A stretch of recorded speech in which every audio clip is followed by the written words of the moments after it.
The story of Robert de Villa. You know who that is? No, you don't, because I do. 3 months ago, I gave khutbah in Fort Worth. I haven't been to that masjid in 4 or 5 years, and they invited me for some reason, and I went. And I gave khutbah there. My khutbah was about dua. An Egyptian fellow comes up to me, a young man came up to me afterwards, he goes, Allah fulfilled my dua today. And I said, what's your dua? He said, my dua was that Nouman Ali Khan should meet Robert de Villa. I was like, are you Robert de Villa? He goes, nope, I am not Robert de Villa. Robert de Villa is my friend. But I think Allah is fulfilling my dua. I was like, fire away, I want to know. Robert de Villa is a young man who lives in a town 40 minutes past Fort Worth. He was a farmer, young guy. And he was hit with some sort of genetic disorder that kicked in later on in his life, and he became paralyzed from the neck down. And he lives in a nursing home. Most people in that nursing home are 90 years, 100 years. They're really, really old people. And then there's, his room where he's paralyzed neck down. He's the only 30-something-year-old that is in the nursing home, okay? And he's been in that nursing home for the last 10 years.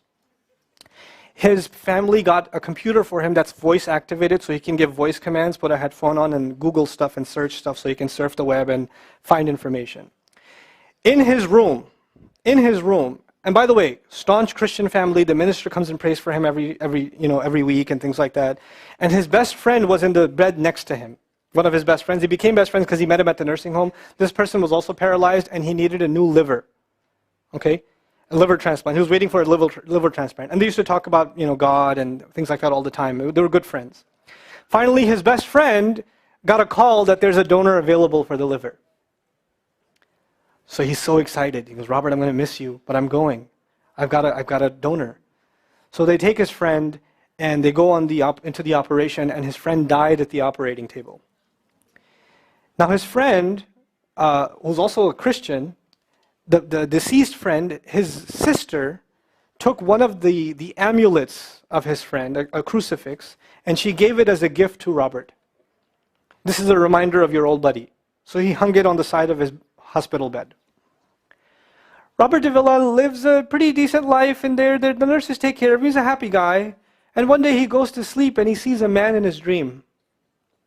That man says his name is Muhammad.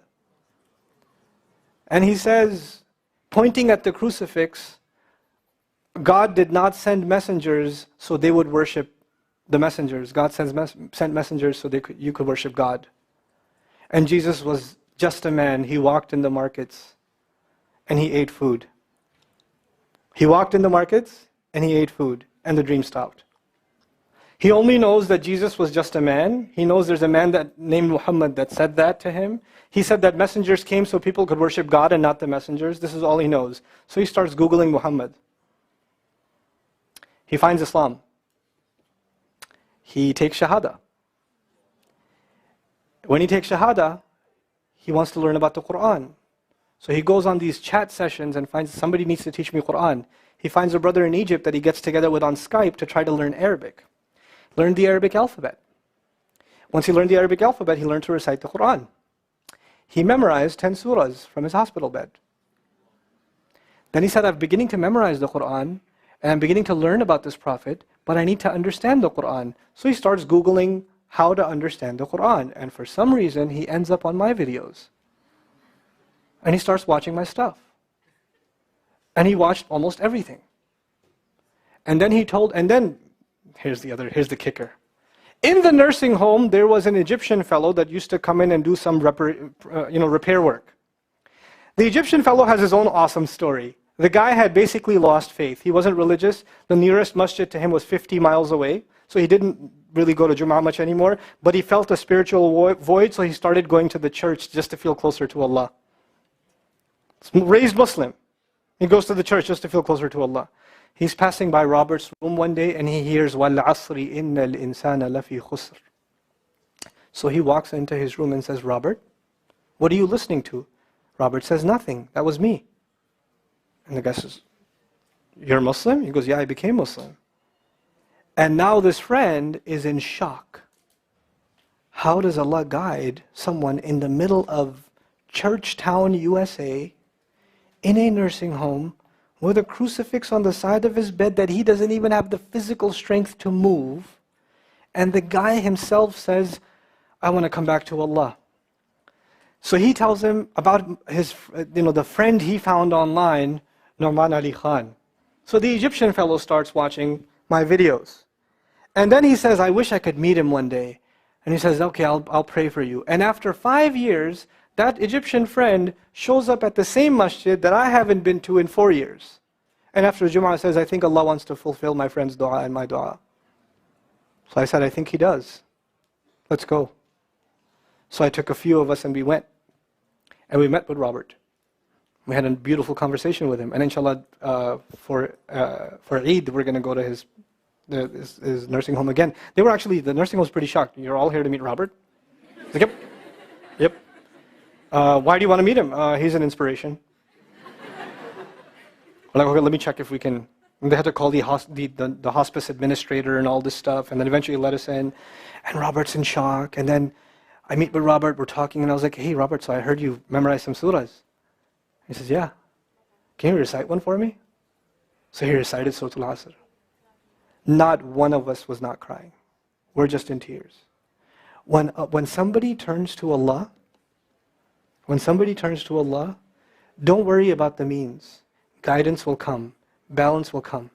I want to tell you some more about Robert because young guys are here. Young guys that play basketball. Young guys that are healthy. Young guys that have ambition. I told you, what's his paralysis? From where to where?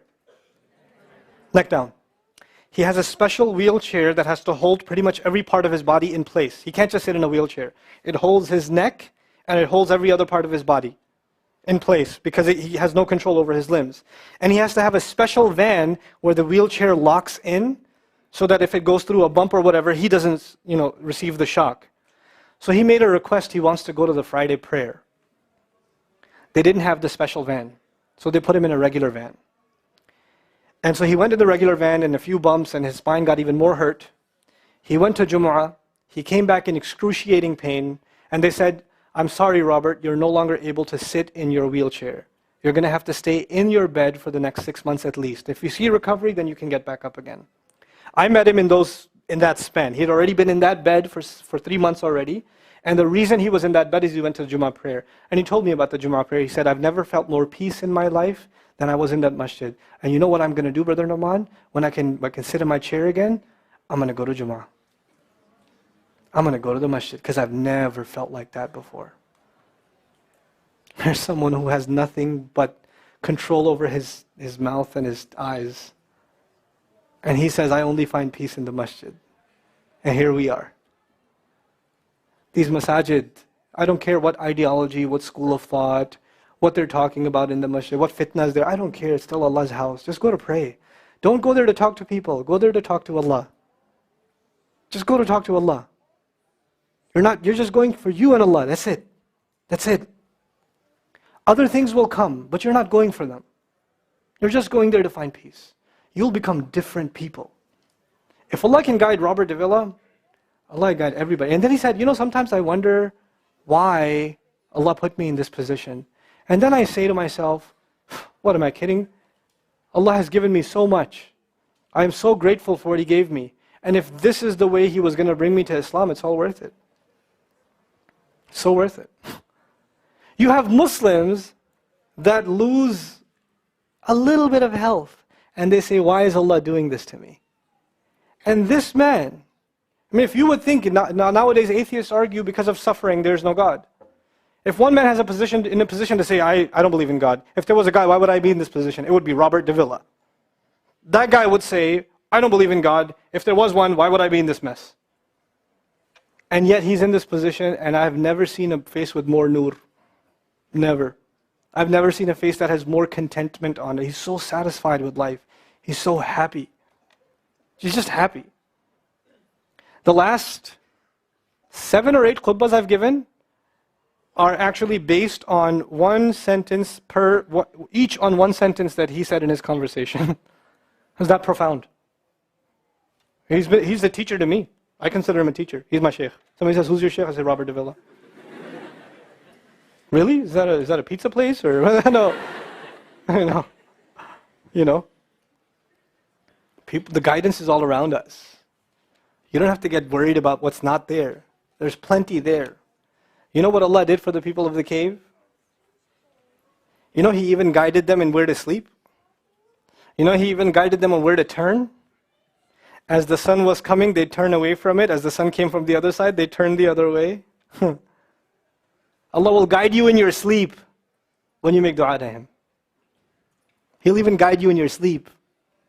Every toss and turn will be guided by Allah. Can you imagine? We shouldn't be skeptical in Allah's guidance. We shouldn't worry about how am I going to find balance. No, that's Allah's job to guide you. Your job is to talk to Him. Your job is to get sincere. That is the message I have for you. That is how we're going to find balance. Honestly. And if once you do that, once you become sincere to Allah, Allah will open doors. Allah will give you friends. Allah will give you teachers. Allah will give you access to resources, all of which are going to bring you closer and closer and closer to Him and to the truth and make life better for the people around you. This is really the gist of what I wanted to share with you. I don't want to speak longer. I've spoken too long already. I love coming back to you.